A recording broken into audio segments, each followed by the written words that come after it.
আসসালামু আলাইকুম রহমতুল্লাহ।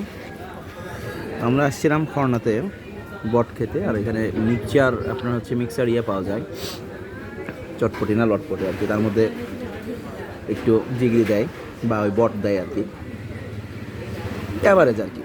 তো এখানকার বট নিয়ে যে এত হাইপ, তো দেখেন এ যে 40 টাকা দাম, মূলত আমরা এক্সট্রা রুটি নিছি আর কি, 2টা রুটি থাকে আর হচ্ছে যে বট থাকে। বটের চর্বিটা দেখেন, চর্বি রক্ত আছে, এই চর্বি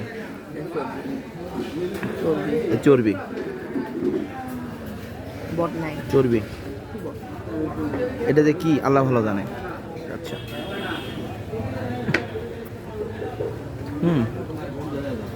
এটা মনে হয় বট রে।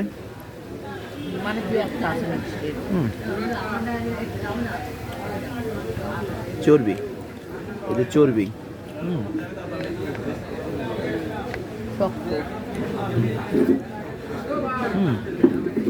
এটা কি চর্বি না বট রে?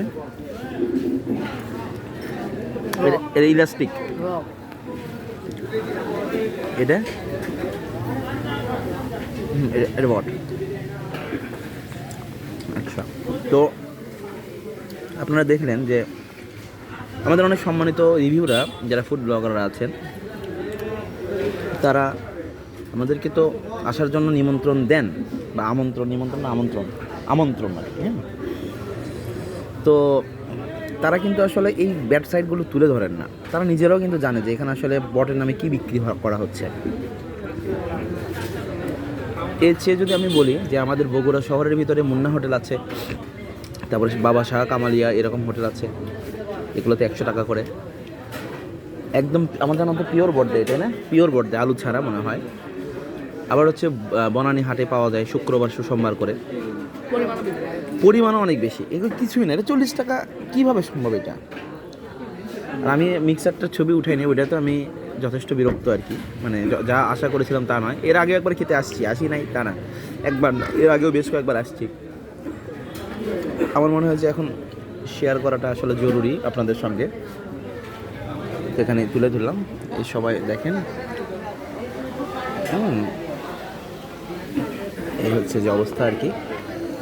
তো আমার মনে হয় যে একটা রিভিউয়ারদের উচিত সত্য মিথ্যা দুটাই উপস্থাপন করা। তারা সত্যটা জানার পরেও যদি না উপস্থাপন করে, তাহলে সেখান থেকে একটা ফেট উঠে যায়। আমি কিন্তু রিভিউ দেখে আসি আর কি, বা আসছি বলা যেতে পারে, রেগুলার তো আসা হয় না এদিকে। তো এই হচ্ছে অবস্থা। যাই হোক, দ্রুত খাই, নষ্ট হয়ে যাবে। জাস্ট আপনি কল্পনা করুন যে এইটুকু জিনিসের দাম আপনি কোন দিক থেকে। আর হ্যাঁ, তা তো অবশ্যই। আর এটা একটা রুটি, সাইজটা দেখেন, হয়তো 3 ইঞ্চি হবে নাকি আল্লাহ ভালো জানে। সাইজটা দেখেন, ডাবল করা কিন্তু পাতলা। এটা সহ আর কি এই অবস্থা। আচ্ছা, 2টা রুটির দাম যদি 10 টাকাও ধরা যায়, এখানে কখনোই 30 টাকার মতো কোনো জিনিস নাই আর কি। আর আমরা এত দূর থেকে চর্বি খেতে আসি না, এইগুলো মানে ফেলে দিতে হবে। এগুলো কি আল্লাহ ভালো জানে, ইন্ডাস্ট্রি এগুলো জিনিস আমাদের মা খালারা এগুলো ফেলে দেয় মনে হয়, নাকি জানি না, বলতে পারছি না। তাও খাওয়ার চেষ্টা করবো আর কি। চামড়া না এটা, চামড়া দেওয়ার ভিতরে চামড়া নাই, কি জানি না। এই হচ্ছে অবস্থা আর কি। এই যে এখান থেকে খাইনি। ঠিক আছে, আসসালামু আলাইকুম।